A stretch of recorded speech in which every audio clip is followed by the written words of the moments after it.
welcome back to the SundayPuncher podcast. And this week, we had a packed week of sports and obviously headlined by the big pay-per-view at Madison Square Garden.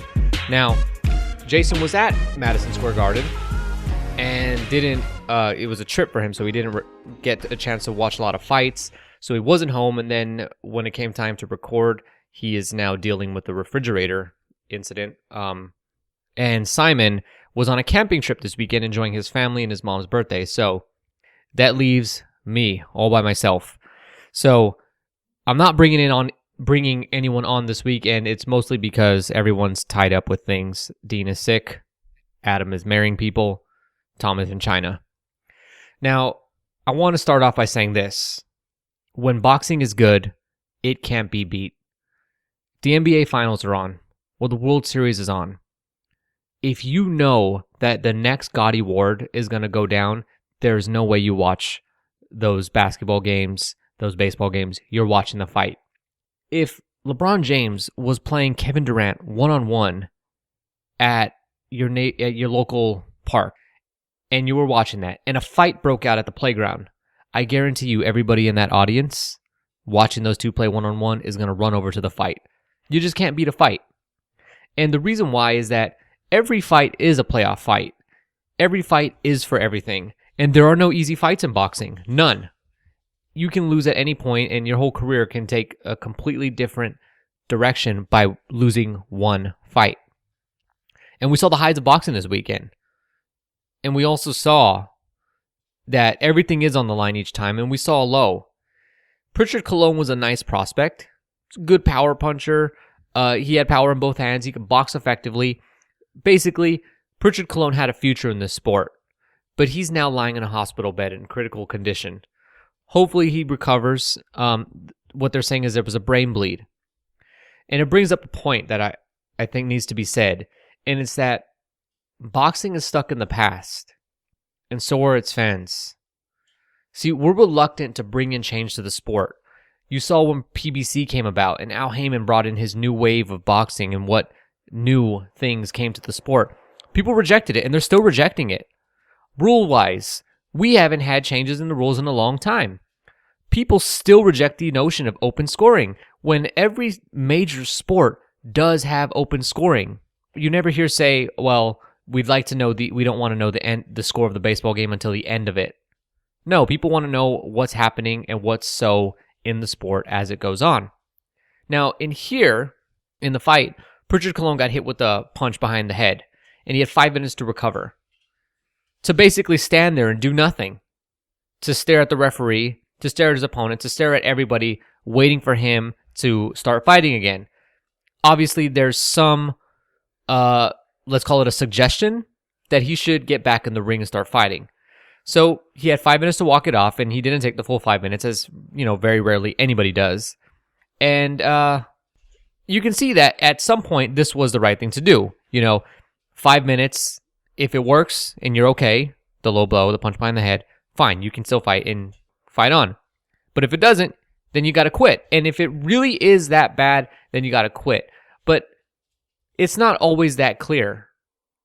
See, those moments that Prichard Colon stood there in the corner, they were wasted because he did nothing. He was in pain. The question I have is, why was this up to him? Why was there not some concussion protocol? During the NBA Finals, Steph Curry took a spill. Or actually, it was during the Western Conference Finals. Steph Curry took a spill when he went up to grab a rebound. And he didn't come back to the game for a quarter or two. Because there were protocols there. And the NFL is the same thing. Boxing doesn't have any. It's bizarre that this sport doesn't have protocols when the whole point of this is to get punched in the head. And now, obviously, everybody wants him to continue. So doesn't Prichard Colon feel some sort of obligation to come back out and fight? And the corner, we've seen corners push their guy out to fight when, it's obvious their guy should not be fighting. Mike Alvarado should not have been, he should not have even stepped in the ring with Brandon Rios in their third fight, but he was still forced, and it sounded like his corner still wanted him to fight. He had nothing left. He had nothing left in the Provodnikov, and they still were trying to make this fight happen. This decision needs to be taken out of the fighter's hands. We need to be a lot more cautious of fighters' health. the reason for this is that this is going to blow up in everybody's face. This is the internet age. Everything goes viral nowadays, and everybody is looking. The media is always looking to weigh in with a hot take on, the latest controversy. And people on the internet everywhere are looking for something to get behind so they can bring their pitchforks out. And boxing does not need to have a death which could easily be avoided. Prichard Colon should have not had to make that decision last night to continue winning the fight. He shouldn't have. And it's unfortunate that he's in a hospital now in critical condition, and I wish him all the best, that he can make a recovery, that he, not even that he can box, but that he can just be okay and live a healthy life. And if he can come back and box, that'd be great because he was a talent. So let's switch gears a little bit. Gennady Golovkin, he's built his mythos to date on calling people a good boy. Now, the irony here and why people love it is that it's not his opponents who are the good boys. It's Golovkin. The guy dresses like his mom picked out his clothes for the first day of school. That's how he looks when he shows up to a press conference. He's respectful in his speaking, and he makes sure you know that he respects the people who he's talking about. He consistently pulls his punches when his opponents are in a clinch, and we've seen him hold punches when he's got a guy and they're on their way down, and, he could hit him with one or two more, but he pulls it because he knows, all right, you're going down. But last night was something a little different. It was a little out of character. Was that punch when David Lemieux took a body shot and he grimaced and he backed up 4 or 5 feet before he went down to a knee and Golovkin hit him with the right hand? Was that intentional?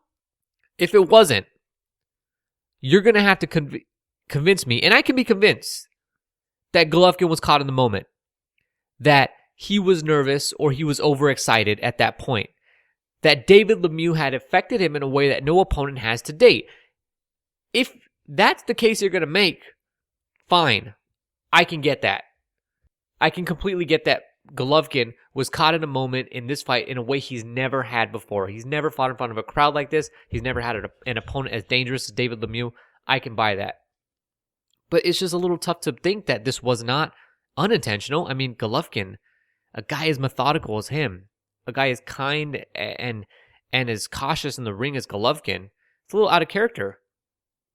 Now, arguing whether there should have been a disqualification or even a point deduction, that's ridiculous, and I'm not going to do it because, look, Golovkin's never done anything like that, okay? He didn't need a warning. I think Golovkin did know. Oh, wait a second. He hit Lemieux after the bell, too. Okay.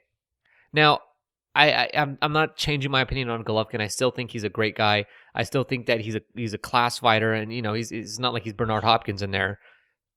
But I would like to see this acknowledged at some point, that maybe Golovkin was caught in the moment, that maybe Lemieux had gotten to him. Now, but one thing about this fight is that after the fight, and we're going to talk about this fight a little more later with Jason and Simon, but Lemieux said that, well, he didn't say it, but he implied that he wants a rematch with Golovkin, that somewhere down the line they'll meet again. Now, I'm pretty sure you have a problem with this, and I do too. Because, look, it's not that Lemieux got battered. He didn't, Pascal got battered in his fight with Kovalev. And a rematch there is unnecessary. We all know that. And it's actually quite dangerous, just given how Pascal looked in that fight, and then afterwards when he fought his next fight. So, Lemieux didn't, in the grand scheme of Lemieux or Golovkin opponents, Lemieux got off pretty easy. He ate a bunch of jabs, that was pretty obvious. But did he receive the career-shortening blows we usually see guys who fight Golovkin get hit with? Absolutely not. Absolutely not. Golovkin did not put on the beating, or he did not beat up Lemieux the way he normally does. So, at this point, a rematch for Lemieux is not that uncalled. It's not uncalled for because he got beat so bad that it was so decisive. We know that. No, it's that Lemieux looked lost. He looked like he had no clue what to do. And it looks like we know and we saw everything we need to see to know that Lemieux cannot get to a point where he's going to be competitive with Golovkin. I mean, his plan looked like he was going to have a street fight with Golovkin. and somehow win that street fight. Except he respected Golovkin's power too much, couldn't get inside, couldn't really get in range where he can land what were going to be his most effective punches that he could throw. That style, that game plan he came in with, that might work against contenders, and it might work with some of the title holders. But if you're a legitimate title holder in any division, that game plan does not work. And let alone, it will never work against a guy as trained and as good as Golovkin. See, guys like Golovkin, you don't get lucky against because they take all the luck out. They've done the preparation. Golovkin's got the amateur wins. He's gotten the well-rounded offense and defense that takes luck out of the picture. The only way you're beating him is on skill. And the same goes for a lot of the other best fighters in the sport. Andre Ward, you're not beating him by getting lucky. You're not beating a guy like Floyd Mayweather. You're not beating a guy like Vladimir Klitschko. It's just not happening. You're not going to get lucky against these guys. Your odds are better at hitting the lotto. All right, so Lemieux, no rematch is necessary. We've seen what we need to see. And it's not to say that Lemieux isn't a good fighter and that he didn't do a good job, because I did think that Lemieux, he had some moments. He did catch Golovkin a couple of times. It just so happens that it literally was a couple of times. Maybe, I don't know, if you would average it out, Lemieux landed about a handful of really good shots that Golovkin had never been hit with before. Or at least been hit with and affected to the extent that he was. So a little bit more about that pay-per-view broadcast. Look, HBO did not pull any punches when they were reminding us. They unabashedly and without any shame took every opportunity to let us know and to have us believe that Roman Gonzalez is the best, or at least arguably, quote unquote, the best fighter in the sport, pound for pound. That he's unbeatable. That he's breathtaking to watch him. That there's nobody that's quite like him. I mean, at least not since Vasily Lomachenko, right? I mean, have you ever heard them during a Lomachenko fight? But Max Kellerman acknowledged something. He said that there is a challenge out there for Gonzalez, and it's the monster Naoya Inoue, who's out in Japan, who has had a year layoff after having a spectacular 2014 because of a hand injury. But here's the thing. If Gonzalez is going to stay at 112 pounds, and who knows if he will. But there is another challenge. And there is somebody that's not being talked about. And the reason why you don't hear about him is because he doesn't have the power to grab headlines. His speed isn't off the charts to the point where you got to talk about his speed. He's a guy that fights with intelligence and defense. The guy who I'm talking about is Donnie Nietes. And he was in action as well over the weekend. He beat up a pretty good, not great, but a good domestic Mexican fighter. And he beat him good for 12 straight rounds. Alejo came in with the game plan. It might have worked against some guys, just like Lemieux's, but he was utterly clueless. He was completely neutralized very quickly, and it was up to Nietes to just batter him as long as he wanted. Now, 12-round decision win for Nietes, another successful title defense of his WBO light flyweight title. See, Alejo fought proud in that fight, and someone's got to tell Alejo it happens a lot with Mexican fighters where pride overtakes smarts in that they fight well in a style that doesn't work, and they just end up getting battered for 12 rounds when it's kind of clear midway through the fight this isn't getting better. And pride just never wins fights. And in that fight, Donnie Nietes proved that he is one of the most underappreciated fighters in the sport. And I mean, just watching Nietes, he's a businessman in the ring. He's completely efficient, doesn't waste punches, neutralizes his opponents, and he does it quickly. And he's not afraid to do what's ugly if it means, that's going to get him the win. And the thing is, Donnie Nietes is a division below Roman Gonzalez right now, but you don't get the sense that he can't move up. He can. It's not like he's pushing himself to make 108 pounds. The thing with Nietes, though, and which has me think that he is one of those guys that can actually give Gonzalez a good challenge, is that he does the things that fighters who fight Gonzalez seem to forget to do, whether that's because they forget to or because they're chosen specifically for these reasons. But Nietes is not going to stand for Gonzalez just walking in and throwing punches. He's going to tie him up. He's going to smother him. He's going to offset Gonzalez's offense and not just try to fight fire with fire, because we know that doesn't work. So Nietes is a guy that definitely you should put on your radar and start taking a look at this guy, because there are certain fights that just, there's a pool for them and they organically arise just because two guys have a level of talent that is above and beyond, and they just have to meet. Adonis Stevenson, Sergey Kovalev are two guys like that. Same with Mayweather and Pacquiao. Now, a shout out to PBC this weekend, because PBC put on two terrific cards. Great even matches, explosive action. There was, unfortunate ending to the Prichard Colon fight. But let's start with that card, and we'll talk about Lamont Peterson versus Felix Diaz. Now, this was a fight heading into it that both guys knew they can't lose this fight. Like, the loser could they would never be able to fight legitimately on the world level again if they lost. And the result was pretty interesting, because I figured, okay, the loser, you're done. But except, it was a majority decision. Lamont Peterson took it. But the consensus is that Diaz didn't really lose the fight. You could say a draw, and you could also argue that Diaz won this fight. Now, Peterson didn't look horrible, but I would say that the reason why this was a majority decision is completely in Peterson's completely to blame. If he wants to find out why he didn't have a unanimous decision, it might have something to do with you took 2 rounds off that you could not afford to take off. Diaz was doing all the things that you want to see in a fighter who knows he's behind and needs to win. He emptied his clip. He put in one of those Jamie McDonald type of performances where there was nothing left to do. You can't say that Diaz didn't fight 110%. And he had a tricky style. He was able to catch Peterson often with shots that, for a guy that's small fighting a guy as long and lanky as Peterson, you wouldn't expect those punches to land. But Diaz got inside and he made it work. And I'm not sure I want to see a rematch between these two guys. It was a good fight, but I'd actually like to see these guys move on.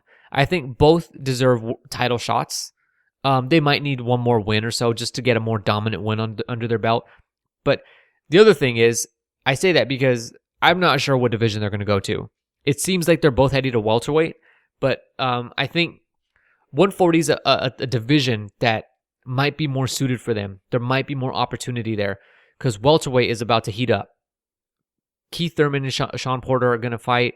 There's still to find out what's going to happen with Amir Khan, Errol Spence, and all these guys. And obviously, we're only looking at the PBC label because I really just don't foresee Peterson going over to HBO to fight a top-ranked guy or something, although it would be nice.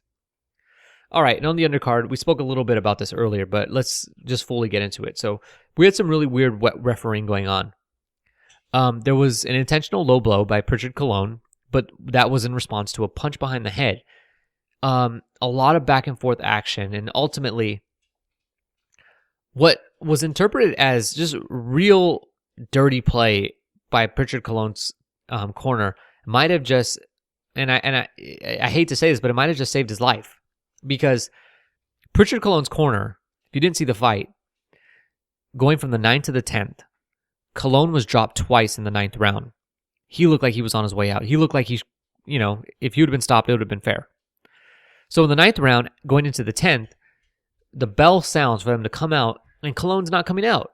Why is that? They've taken his glove off. And the referee's like, what are you doing? They're saying, well, we thought the fight was over. They somehow forgot what round it was. Now, they're trying to put the glove back on Colon. Obviously, this looks like some stall tactics. The referee says, no, I'm disqualifying you. Yeah, in the moment, that didn't look good. But that might have been the difference, because I don't know what would have happened. Colon probably was going to get stopped in that 10th round, but the damage he might have sustained could have been fatal. I mean, he already sustained enough damage that he's in critical care. So, it was an otherwise good fight that had some moments. We saw Colon, his flaws as an amateur, or not as an amateur, but as a prospect, really, we know where Colon, if he can get back to training and fighting, what's next for him to develop himself in as a fighter. And Williams, he put on a performance that nobody expected him to. He fought like a guy who knew he had to win. And, I'm not going to call him a dirty fighter. I will say that those punches behind the head were behind the head. Were they intentional? It's one of those things where that was pretty quick. And I don't know that they were intentional. So let's talk about the other PBC card. And that's the Fonfara versus Cleverly headline card. And let's just say this. Fonfara and Cleverly, they broke a record for lightweight punches thrown. These guys went to war. And Fonfara, he came out on top, winning a decision. And he continued his streak of beating up guys with names, but they aren't actually quality opponents. Fonfara's beating up two guys who they have fans, but they also have a lot of people who feel strongly in the other way about them, in Julio Cesar Chavez Jr. and Nathan Cleverly. Let's say this, though. Cleverly's brave. His chin is solid. That guy fought with, looked like somebody hit him in the face with a sledgehammer. His face was a mess. Fonfara was landing on him with ease, and Cleverly kept coming forward. He never stopped trying to win that fight. I think Sky, the UK broadcaster, might have actually had Cleverly edging it out. They were definitely talking, because I was watching the Sky stream of this. They were definitely talking like Cleverly was very much in that fight. And yeah, it was a close fight, and there was a lot of punches thrown and landed. But to suggest that Cleverly was winning that fight, though, I'm not quite sure about that. But they tried everything on each other. Fonfara was much stronger, much more accurate. You could tell that Fonfara's had a lot more experience on the world level than Cleverly has, or at least experience with tough opposition, because Cleverly has fought mostly in the UK for his career. And Fonfara earned this win. He's now the mandatory for Adonis Stevenson's title. I don't know how that's going to go. Should they fight, though? Again, I can't foresee that going any different than it did the first time. On the undercard was another war. This was a great fight between Koki Kameda and Kohei Kono. So Kono comes in as the title holder, older super flyweight. And remember when we talked about last week that the Kameda family, they're controversial? Okay, well, second round, 2 points deducted from Koki Kameda for low blows. All right?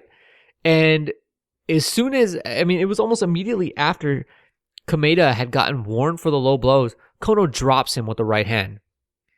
Let's just say, I don't know that Williams' punches behind the head were deliberate. Kameda's low blows were pretty deliberate. It was pretty obvious what he was trying to do there. And these guys went to war. And the difference in this fight was that Kono was comfortable fighting the style of fight. You could tell Kameda wasn't really into this back and forth, all action brawl style. Kono just seemed like he was loving every moment of the slugfest. And, to Kameda's credit, he had his moments, and he landed some big shots. And I thought at sometimes that Kono was hurt too. But Kono worked through everything. He never stopped trying to win that fight. He had way more activity, I thought, that had the cards go in his favor. Now, I think a rematch for this fight is in order. But the strange thing is Kameda's talking about retiring. Now, that seems kind of like, if you could just think if Adrian Broner lost a fight like this, would he say he might be considering retiring? Maybe. Koki Kameda's like the Broner of Japan. This is completely in character with him. And I think Kameda somebody needs to sit him down and say, look, dude, you haven't fought but once since 2014 before this fight. That was almost 2 years where you'd only fought once. There might have been some ring rust here. By no means are you a done fighter. You're young. This fight was close, and you can probably beat Kono in a rematch with, a little bit of a different game plan. But otherwise, a good fight, and I liked what I saw from both guys. Kono, I completely underestimated. I thought Kameda had been given an opponent tailor-made for him. And maybe he was, and maybe it was the ring rust and stuff that had Kameda lose that fight. But it was a really good fight. If you missed it, you missed out. I would go check it out if I was you. Over in Germany, Vincent Feigenbutz. I hope I'm saying his name right. He's an interim super middleweight title holder, which is basically a WBA title that doesn't mean anything. And he's a baby. He's like 20 months old or something, but he won a 12-round decision. However, he was dropped in the first round against an opponent that, is tough and experienced, but the kind of guy I don't like seeing young prospects like Feigen Boots get dropped by. So this drops him down some notches on the prospect list, but the hope is not lost for Feigen Boots. On the undercard of that, Kubrat Pulev, he scored a unanimous decision over George Arias. Now, I was expecting a little more from Kubrat Pulev, to be honest. I wanted to see him stop this guy, but now let's be honest. You don't come on and fight immediately after getting knocked out brutally by Vladimir Klitschko and show the best performance of your career. And you shouldn't expect that. Obviously, I wanted to see some power out of Pulev, but the thing is, he's never been a power puncher. He's always relied on his ability to box. And the guys that he usually does stop, that comes naturally. It's not like Pulev has massive power. He's not some Anthony Joshua. So he won a unanimous decision. It was, very clear and decisive. And I think Pulev is mostly back after losing to Vladimir Klitschko. All right, so now I wanted to jump over to the UK card. And so there's one thing that is pretty difficult about writing and doing a podcast and just putting so much of my opinion out there. And it's that everybody wants to hear you pick a side. Nobody wants to listen to the guy who's safe or, hedges everywhere he can and doesn't have any real views. Skip Bayless at ESPN has built himself an empire. He does huge ratings. He makes a lot of money. And what does he do well? Extreme points of view. Points of view that they're absurd. They're absolutely absurd. It frustrates me to watch this guy. And at the same time, though, he's somehow one of ESPN's biggest draws. And so when I do this podcast, when I write, I try my best to take a side while also be responsible that anything can happen. And, I'd be lying if I told you that there wasn't some fear that I could be wrong and that all my credibility would be gone. Now, maybe I shouldn't care about that because Bayless is often wrong and often doesn't have credibility on what he's talking about, but people still listen to him. But let me just say this. I was completely wrong about Sam Eggington. This kid looked good and he had a great story coming up. He wanted to be a journeyman so he can make money. He wanted to get beat for a living, and that would be how he made money for his family. And he actually turned out to be good. He's actually quite good. He's actually skilled at boxing, and I bought it.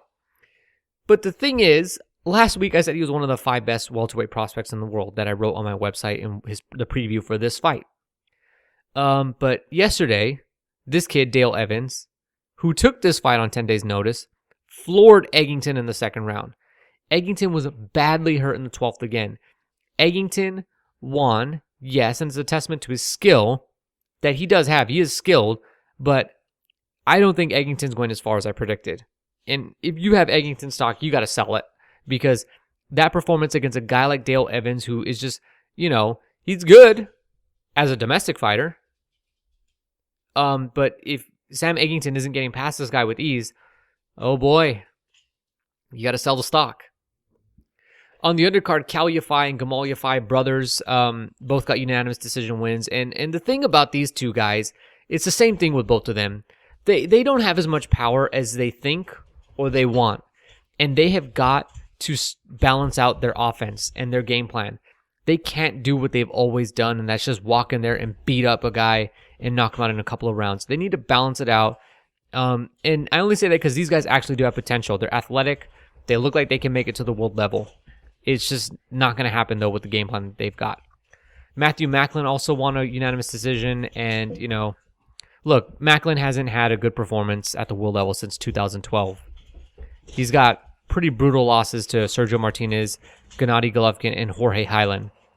And he's back down at 154. And if his best bet is getting a title at 154, I don't know. The best bet is fighting Liam Smith, but I don't know how that goes. I don't think that goes well for him. All right, and another 154-pound fighter was also in action. Unlike Macklin, a real title holder. Well, he was a title holder. He's a former title holder. He was stripped from inactivity. Demetrius Andrade. Now, Andrade looked massive compared to the guy he was fighting. I mean, I don't know how they both weighed in. His opponent must have weighed in like at 144 pounds because he looked tiny.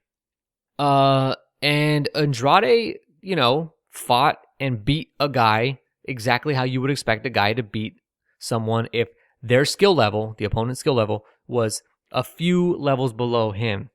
And basically what Andrade did was he's patient and he waited, and then he found the opening to land a rocket of a left hand, and down went Dario Puchetta, and that was the fight.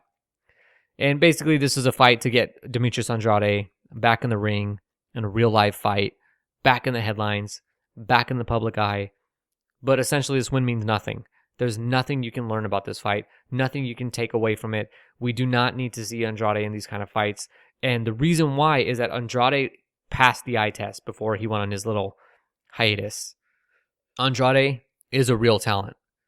And we want to see him pick up where he left off, because he looked like he was on his way to dominating the 154-pound division with guys like Erislandy Lara and Canelo Alvarez being the only guys that stood in his way. And I still think that you can believe that. I don't think this hiatus is going to diminish any of his skill or anything like that, because he's a good fighter. But it's time we see him in some real fights. And I think Andrade really messed up by not going over to PBC. I don't know what kind of deal he's got. I know he was trying to sue Rock Nation. But it would be nice if we can get Andrade on TV soon and not watch camera phone videos from some dude in the 12th round. Or 12th row, I mean. All right, and also the last card that we have is Jesse Magdaleno. He knocked out some overmatched opponent in the first round. Sean Monaghan, he won a decision over Donovan George. And Trevor McCumbee, he won a pretty tough unanimous decision. So congrats to those guys. And all right, and so that's it for the recapping on this week. And I'm going to come out with another episode later on in the day, and that'll have both Jason and Simon on. And we're going to do something where these guys didn't really watch a lot of the fights. So we're going to get their fresh reaction when I tell them the results of what happened. So thank you for listening. Please leave feedback and comments and anything else you want. You can email me or message me, and might even answer your question on the podcast next week. Off to Jason and Simon.